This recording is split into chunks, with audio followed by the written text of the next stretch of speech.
बातमी आहे पिंपरी चिंचवड येथून शनिवार दिनांक 10 डिसेंबर 2022 ते बुधवार दिनांक 14 डिसेंबर 2022 या कालावधीमध्ये चिंचवड देवस्थान ट्रस्ट महासाधू मोरया गोसावी यांचा संजीवन समाधीचा महोत्सव पार पडला, ज्याला शहरातील नागरिकांनी मोठा प्रतिसाद दिला।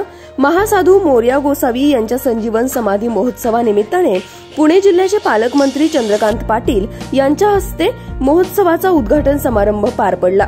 4 दिवसीय महोत्सव कालावधीमध्ये नागरिकांचे दर्शन, भजन कीर्तन, मोरया जीवन गौरव पुरस्कार वितरण सोहळा, महाप्रसाद व असे अनेक कार्यक्रम पार पडले।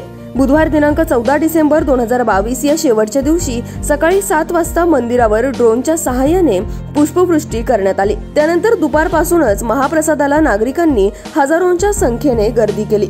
मंदिराच्या आवारातून आमचे प्रतिनिधी प्रसन्न तरडे यांनी घेतलेला प्रत्यक्ष आढावा पाहुयात।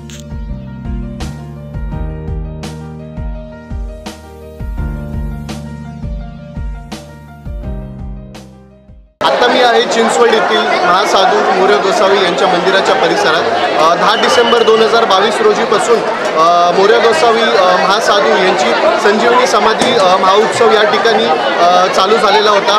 10 डिसेंबर ते आज 14 डिसेंबर 2022 पर्यंत हा जो महोत्सवचा कालावधी या ठिकाणी मोठ्या प्रमाणात संपूर्ण राज्यभरात मोठ्या प्रमाणात जे महासाधू मोरया गोसावी यांचे भक्त असतील, गणेश भक्त असतील, त्यांनी या ठिकाणी गर्दी केली।